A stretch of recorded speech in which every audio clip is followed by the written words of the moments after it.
Oh boy, if it's not news about my hometown football team, the Cleveland Browns, who I said after the NFL draft, it was one of the most mysterious NFL drafts I've ever seen. Listen, they moved off Travis Hunter. They said, we don't want Travis Hunter. We're good. We're going to trade down. We are going to take Mason Graham, who I think is going to be a very good, potentially great defensive tackle out of Michigan.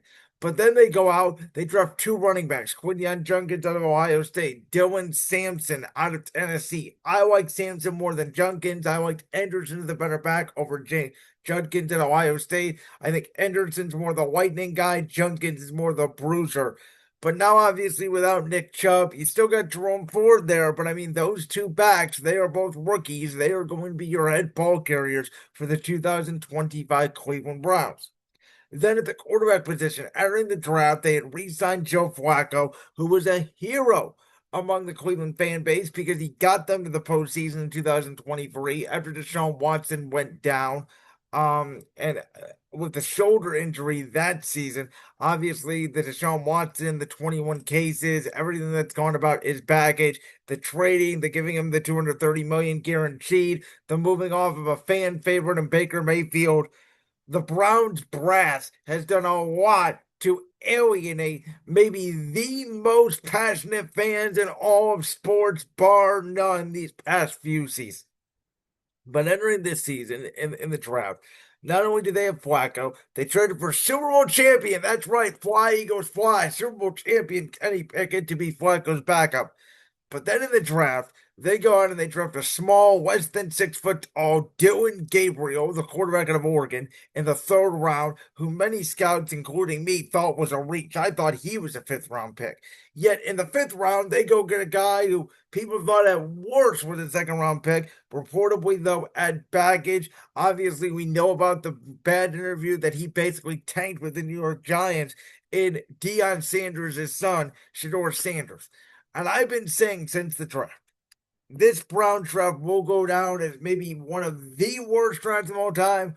Or if Shedeur Sanders, or hell, even if Dylan Gabriel works out some way, somehow, in my opinion, because I don't think he fits Kevin Stefanski's offense.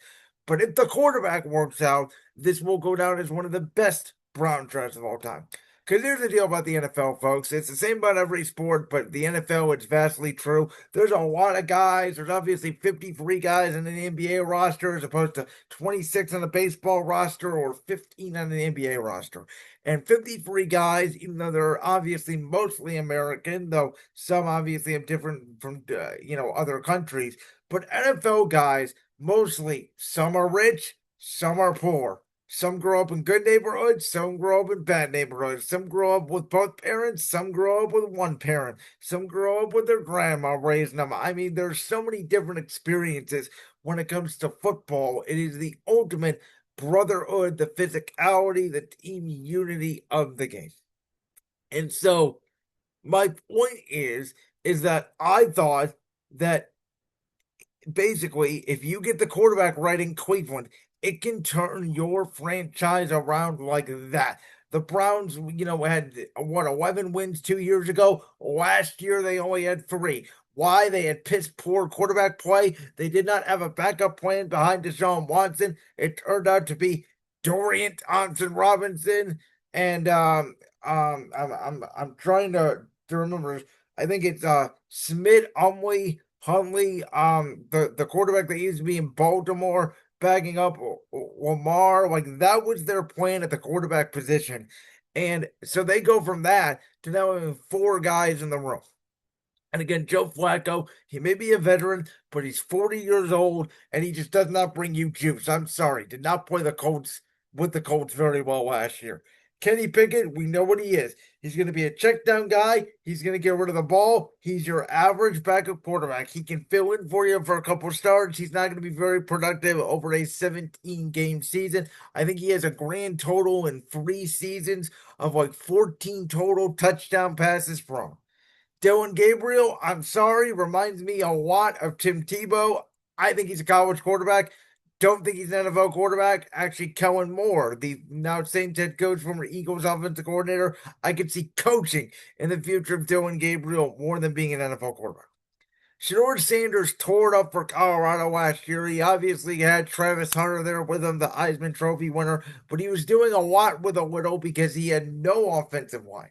And while the Browns' offensive line is statistically one of the worst in the NFL, it's better than what Shedeur Sanders got at Colorado. And I said this kid was the second best quarterback in the draft behind Cam Ward. And to me, he brings you juice. And I think he's the best Browns quarterback on the roster right now.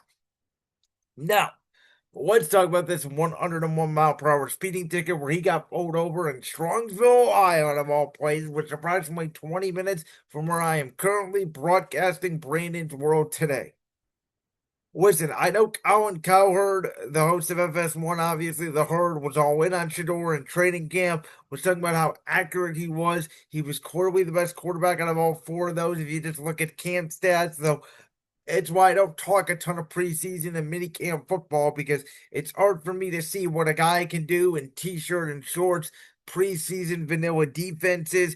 I want to see what a guy can do week one in real NFL action when you're put up against real coaching and real strategy and making adjustments in real time at the NFL level as opposed to the college football level.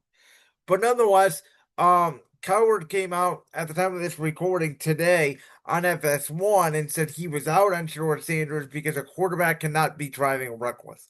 Um, I am concerned, and I agree with him that this is the second time Shedeur Sanders has been caught speeding, and not only that, but it is another red flag for a guy who, let's face it, even though and who am I, right? I'm just a sports media pundit, hosting my own independent podcast. But if you guys have listened to me for a long time, which Brandon's World, by the way, this coming fall will be on the air for 7 years. If you can believe it. We started September 3rd, 2018. And over time, I have been correct on a ton of quarterbacks. Even go back to my analysis of last year's draft. I was a big fan of Jaden Daniels. I was a fan of Drake May. I didn't know if it was going to work in New England, but you know what? I was a fan of the kid. I was a fan of Bo Nix. I said it was going to work in Denver. My track record on quarterbacks have been very good. Now, I whiffed on Bryce Young and CJ Stroud, though I said not to give up on Bryce Young and not to toot my own horn. He looks like he's improving as a quarterback. I remember way back in the 2016 draft, I said take Carson Wentz over Jared Goff. I was initially right on that. I also said Paxton Lynch would not be an NFL quarterback. In 2018, I said that Josh Allen and, for the most part, Baker Mayfield. Now, I did not know anything about Lamar Jackson. None of us did. I didn't know if he was going to work. But I said Josh Allen and Baker Mayfield are franchise quarterbacks. I said Sam Darnold was not, and I'm sorry, he's not. I think he's going to struggle in Seattle this year, just to name a few. And I said Josh Rosen was going to be a bust and was not an NFL quarterback. I was right on that. Again, this year, I liked Cam Ward at number one. I thought Shedeur Sanders was going to be better than Jackson Dart, Kyle McCord, Will Howard, Dylan Gabriel, the Shiloh kid, the Saints drafted, who I never even heard of until basically the week of the draft. So we'll see if I'm proven right on this or not. But it is a bad judgment call for Shedeur, right? And his dad, Dion, is dealing with some health issues, and we pray for Dion. But Shedeur has been blackballed essentially by the league. The NFL, we know, is very close. Again, I talked about this earlier. The NFL is a brotherhood, right? Owners talk to each other, coaches talk to other coaches. The Giants basically said, listen, this kid's a punk. Don't draft him. And Jimmy Haslam, in my opinion, saw value in the fifth round and said it's the fifth round. We might as well go grab him because the talent is probably there. And we saw the draft reaction between Kevin Stefanski and general manager Andrew Berry in the room. Again, for whatever reason, they love Dylan Gabriel. They gush over him, even though I don't think he fits Kevin Stefanski's scheme at all. The point is, Shedeur Sanders now, between the Be Legendary, the draft video, the bombing of the Giants interview, and now this speeding incident, there is red flags. And again, I don't know how the Browns are going to divvy up this quarterback competition. I don't know whether they're going to say Joe Flacco's the starter and you give Shedeur, Kenny Pickett, Dylan Gabriel, essentially those three quarterbacks. There are three preseason games. You give each one of them a good chance with the ones in each one of the preseason games.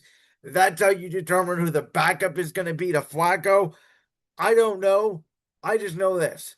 I'm not going to bang on Shedeur yet.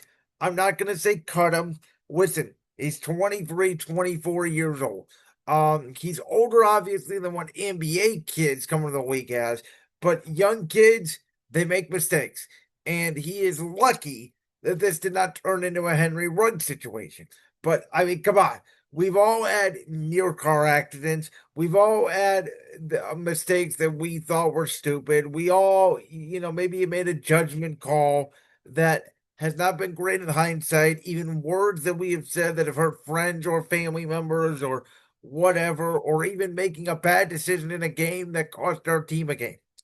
What we do is we learn from it and we vow to never do it again. And so I'm not giving Shedeur Sanders a pass here. I think it will be very hard to overlook this. I think it clearly puts him as fourth on the depth chart of the Cleveland Browns organization. What I am saying, though, Shedeur Sanders can win this job by being the best quarterback on the field in the preseason. I said it. I don't value the preseason that much in the NFL anymore. Most teams are playing backups. Most teams are playing vanilla defenses. But when you have four quarterbacks in training camp, the Browns are the most fascinating NFL team in preseason easily in the last decade. And not only that, but I will say Shedeur Sanders has gone to schools. He has spoken. He has been good in the community. He has not showed up late to camp, with his hands in his pocket or seemed disinterested in the film study. From all accounts, when Shedeur has been at the training facility in Peoria, Ohio, he has came to work. And so, Shedeur Sanders, if you're listening to this podcast, this independent show by some kid who's disabled, who's just talking out of his ass seemingly in his own independent podcasting platform, I'm telling you, do not make this mistake again. One more incident, even if it's a judgment call and you're running through a yellow light when it looks like it's turned red, or you speed again, or whatever the case may be, the Browns will be done with you. You're already on the bubble. You are a fifth round pick who is fighting to make this roster. Who, again, I think that this organization has made so many bad moves. Now, I didn't necessarily believe that moving off Nick Chubb was bad, but he's obviously beloved in the locker room. I personally would have moved off Joe Patonio as well and got younger offensive line. I think the Browns need a complete reset of the roster. I actually think they need a complete reset. GM, coach, scrap everything, start new, maybe even a new owner, the way the Washington Commanders did, and they went from being a dumpster fire to being in the NFC Championship game last year. We've seen it in the NFL, and no, the Commanders are not the only example. Remember Philadelphia, 2017. We won the Super Bowl. Why? In 2016, we went 7-9. We flipped the roster overnight. The Lions with Dan Campbell went from 3 wins to 9 to perennial favorites to win the Super Bowl last year. They didn't get all injured to L on defense because culture can flip like that immediately in the NFL. How many teams do we see go from worst to first and first to worst every year in the NFL? That's what I'm saying. This kid gives Browns fans something to cheer for. I mean, at least he didn't commit 22 massages. And at least he's young. He can run around. He can make plays. He's not a knockoff of a Pittsburgh Steeler and Kenny Pickett. He's not a small little college lusty quarterback who can barely see over his offensive line. He's not a 40-year-old statue. Give this crowd, give this team something to cheer about. Shedeur, you need to go out. You need to electrify. You need to impress the coaches. I still think he can shine, but he's on his last chance as a member of the Cleveland Browns. If he acts up one more time, he's gone. He will not make the team because they're not cutting Dylan Gabriel. He was a third-round pick. They can cut you, Shedeur. You were a fifth. Like that clip from the Brand's World podcast? If so, make sure you go down there and hit that subscribe button.